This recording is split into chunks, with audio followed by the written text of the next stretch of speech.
Bonjour, madame, vous êtes peintre roumain et française en même temps. Je vous prie de me dire quelque chose en ce qui concerne votre carrière, de son début jusqu'à maintenant. On doit commencer à préciser votre début à peindre à votre enfant. Qu'est-ce que vous vous souvenez des années d'enfance d'ici de Bistrița, où vous De êtes la né? campagne. Je suis née à Alba Iulia, mais je ne connais pas la ville. Alors, j'ai grandi à Prondoburgaului, pas loin d'ici, près du château de Dracula. C'est sur les collines. Super bien. Ça m'a tombé dessus le soleil, l'éclipse solaire de 1965. Voilà. Il, il faisait noir, nuit en plein jour, alors que j'avais 5 ans, ou plus, je ne sais plus. Et à ce moment-là, je suis que je serais artiste peintre dans ma vie. Je demandais c'est quoi ça, pourquoi le soleil est couvert, il est parti, il faisait tout noir. Et l'éducatrice m'a expliqué que c'est l'éclipse du soleil. Voilà. Est-ce que vous croyez qu'il s'agit d'un signe divin pour votre destin artistique? Oui, possible. Pourquoi pas. Le, Je suis depuis mon enfance que je serai artiste peintre. C'était la voix intérieure qui me l'a dit. Alors, j'ai toujours, chaque fois quand j'ai voulu faire autre chose, le destin m'a poussé à faire la peinture. Alors, je suis toujours là. Je vais faire plein de choses, mais la peinture, vous, vous c'est avez, ma vie. vous avez commencé à peindre en enfance, mais quand est-ce que vous avez eu la certitude d'être artiste? Quand vous avez senti c'est maintenant le moment de départ de ma carrière. Euh, pendant la première présence publique comme artiste avec des travaux, avec des Oui, peintures. j'avais 10 ans environ quand mon prof de dessin que j'avais eu à Prondoburgaului, il m'avait dit à moi et à Lydia que nous sommes très doués et il veut nous envoyer à Cluj dans une école spécialisée. Il l'a fait, on a entré tous les deux en première, c'était extra. Tu lui dis se taire. Alors,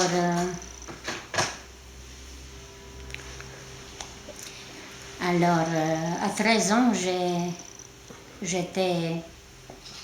j'ai entré à au lycée des Beaux-Arts de Cluj avec ma soeur Lydia. Après, on a fini l'Institut des Beaux-Arts, toujours à Cluj, et je suis devenue artiste peintre, comme je l'ai toujours voulu.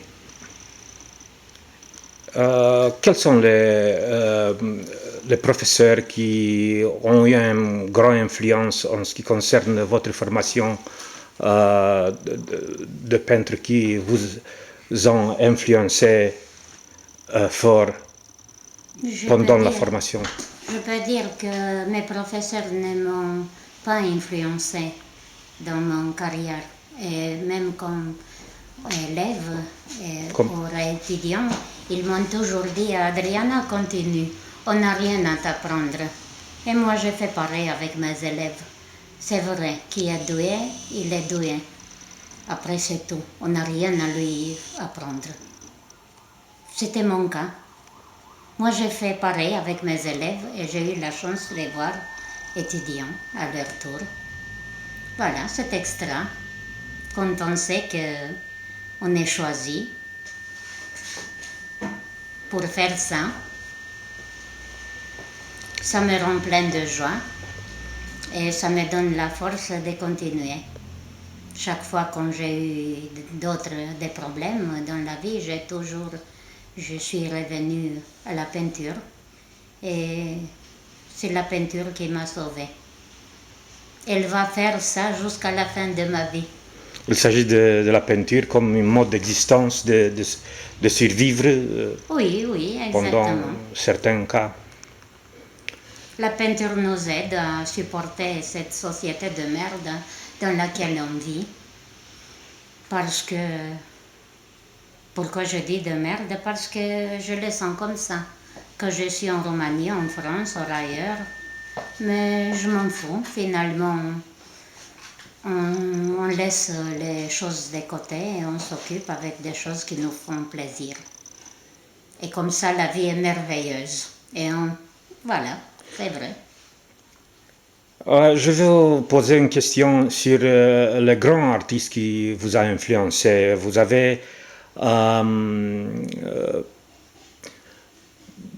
Vous avez aimé des grands peintres à votre enfance, en même temps dans la période de vos formations Oui. comme artiste d'accumulation. Oui, j'ai toujours aimé Piero della Francesca. Voilà, pour parler des vieux. Mais pour les modernes, bien sûr, Picasso. J'adore Dali. Et toujours les Français impressionnistes, les impressionnistes, et les Nordiques, expressionnisme. Je dirais Nold. Je l'aime beaucoup, mais... Peut-être Munt avec le cri. Hein? Oui, oui. Oui, c'est notre cri à chacun d'entre nous. Tout le monde crie quand il vient dans le monde et après il s'en va sans rien dire. Je ne sais pas, je verrai.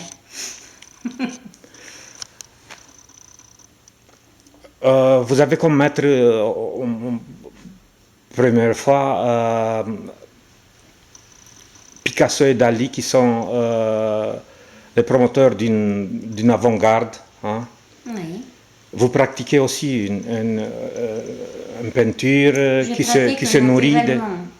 Je suis influencée naturellement. J'ai découvert beaucoup des esquisses, des peintures qui ressemblent beaucoup à leur œuvre. Mais je l'ai découvert après que je l'ai conçu. C'est intéressant de voir ça.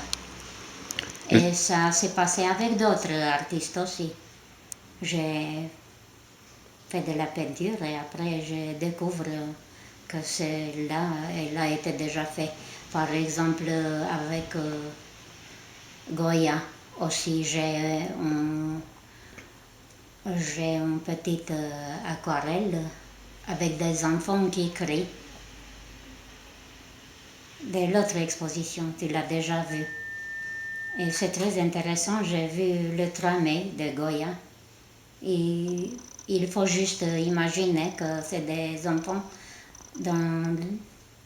qu'on veut tuer. On veut toujours tuer l'enfant. Parce que l'enfant, ça nous dérange. Il est sincère. Il dit la vérité toujours. Et il dérange. Et les artistes, généralement, je crois, ils restent enfants. Moi, je ne veux pas grandir. Je me complais bien dans l'enfance. Alors, je reste ici. Je vais rester pour toujours. Malgré à l'admiration pour l'avant-garde, vous avez une très bonne capacité de dessiner naturel, de faire des signes classiques. Oui, Vous aimez ça? Vous avez... oui, j'adore. J'adore dessiner. Vous pouvez Et faire quand des portraits Oui, quand je sur vois modèle. que ça ressemble à mon modèle, ça me donne beaucoup de joie et l'envie de continuer. Alors j'ai toujours fait beaucoup des esquisses et des portraits. Après, Je fais des interprétations après mes esquisses.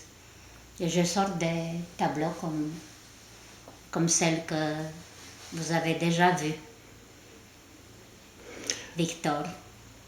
Ah oui. Je me souviens de Juan Miró, qui a été un grand peintre, et sa femme lui a demandé de la faire un portrait, mais il ne savait pas dessiner classique, faire un portrait Oui, c'est de possible. la nature. Parce que quand on a l'habitude de l'abstrait, on n'a plus envie de descendre dans le concret. Je crois. Vous C'était aimez, ça. vous aimez la couleur, la combinaison des couleurs, et je crois que c'est la grande vertu d'un véritable peintre, s'exprimer par une multitude de combinaisons de couleurs. Oui, la couleur est dans le sang. On ne peut pas être, on peut pas être un bon coloriste si on n'a pas ça dans le sang. Voilà, je crois que je suis née avec. Je ne peux pas m'en débarrasser. Il y a des dents, alors ça sort quand je peins. Et la vie, elle est pleine de couleurs, elle n'est pas en noir et blanc. Pour beaucoup de gens, la vie est en noir et blanc, mais pas pour moi. Est-ce que vous avez des thèmes préférés, par exemple des paysages d'une certaine manière, d'une certaine Non, je zone ne crois pas que géographique? j'ai des thèmes préférés. J'ai peint avec le même plaisir des natures statiques, des portraits, des paysages, de l'abstrait, du concret. Ça n'a pas d'importance. Quand je peins, ça vient tout seul. C'est pas un effort pour moi. Pour moi, c'est un jeu. C'est un jeu.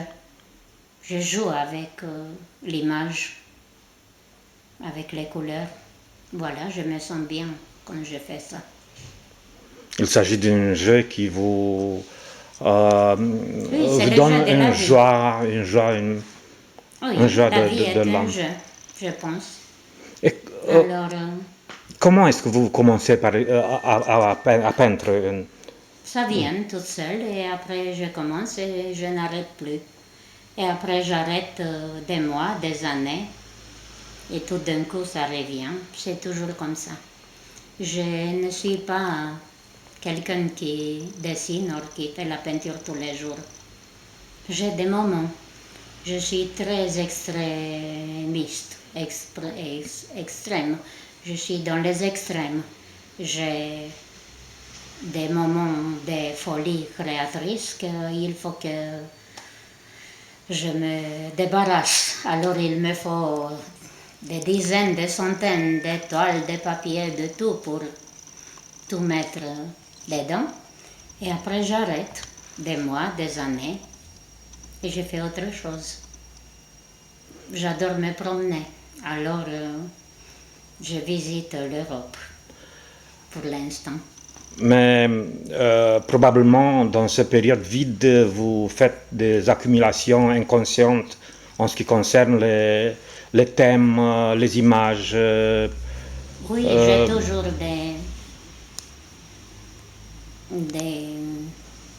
des projets dans ma tête, mais je n'ai rien fini. C'est l'intelligence artistique qui travaille toujours, qui Oui, est je ne peux pas conscient finir. ou inconscient. Je ne peux rien finir parce que ça déborde. Quand je commence, ça déborde et les idées viennent en avalanche. Alors, je ne suis pas capable de finir quelque chose que je commence. Alors, je laisse les choses comme ça. Je prends notre thème. Est-ce que vous êtes préoccupé de voir, d'établir un certain sens du progrès artistique? Vous avez dans votre conception esthétique cette notion de progrès artistique. Qu'est-ce que signifie ça si vous pensez à ça? Non, je pense pas à ça. Je ne pense à rien quand la folie créatrice m'inonde. Et voilà, je travaille, c'est tout. Je ne pense pas que je progresse à un progrès artistique. Vous On est travaillez, capable de faire, or on n'est pas capable de faire. C'est si simple que ça. Je ne pense pas au progrès. Dans les beaux-arts, je ne crois pas au progrès. Les beaux-arts, c'est l'éternité, c'est le moment.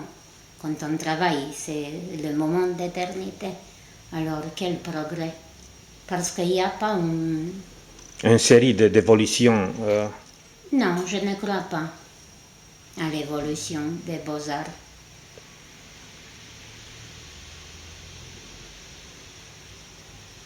Quelles sont les possibilités de faire une exposition en France comme artiste? On doit entrer à un circuit, à une Il y a plein de série. possibilités, mais ça ne m'intéresse pas. J'ai exposé 2 fois en France et après, je m'en fous. Je n'ai aucune, comment dire, intérêt pour exposer en France pour l'instant. J'ai peint beaucoup, environ 400 tableaux en quelques années, mais je vais exposer à Bistrița. C'est la seule ville qui m'intéresse pour l'avenir, pour faire une exposition. Vous avez un projet pour une exposition Mais oui, prochaine? j'ai un projet pour une exposition à Bistrița, mais je n'ai pas encore parlé à personne, sauf à toi. Voilà, il faut prendre contact et faire ce qu'il faut faire. Mais ça coûte cher les cadres, parce que je veux faire une expo avec, disons, classique, avec des tableaux encadrés. Je peux aussi faire une expo sans cadre du tout. Mais je pense que c'est bien avec les cadres, parce que si je veux vendre, si quelqu'un veut acheter, alors c'est mieux si c'est moi qui choisis le cadre. Je pense. Qu'est-ce que vous croyez? Pourquoi l'homme en général, l'être humain, a besoin de peindre, de se représenter le monde réel ou le monde fictif en couleur? C'est comme respirer, le besoin de représentation. Alors, C'est naturel pour oui, certains. ça vient tout seul. Sinon, on devient fou. Disons folle.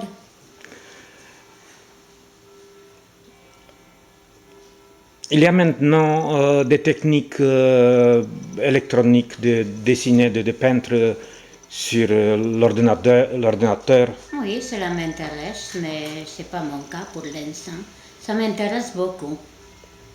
Parce que je suis sûre qu'on peut faire des choses extra avec l'ordinateur. Mais j'aimerais pas faire que avec l'ordinateur. Moi je pense qu'on peut faire, concevoir une œuvre sur l'ordinateur et après la passer sur une toile avec des couleurs, avec, voilà, peindre, dessiner. Après cette conception, mais pas rester là. Tout le monde peut faire ça sur un ordinateur, mais comme une œuvre peinte avec les pinceaux, avec un crayon, celle-là, il y a du cœur là-dedans, il y a du souffle, il y a de la vie. Alors que conçu sur l'ordinateur une œuvre c'est comme une typographie, ça me dit rien. Mais c'est pour concevoir, oui, c'est intéressant. Parce que tu peux faire plein de choses qui prennent beaucoup de temps et peut-être tu ne peux pas faire autrement.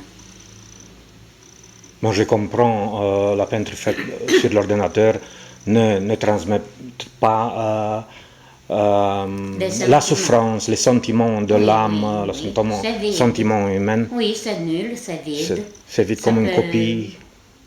Oui, oui. Ça aide beaucoup l'ordinateur. On peut l'utiliser parce que les nouvelles technologies, c'est pas pour rien. Mais il ne faut pas rester là. Il ne faut pas laisser la machine faire à ta place. La machine, c'est qu'une machine. Alors, l'âme de l'artiste ne peut pas être remplacée par la machine. Je veux que nous achevons l'interview avec cette phrase, c'est l'âme de l'homme qui ne peut pas être remplacée par autre chose. Je vous remercie. Avec plaisir.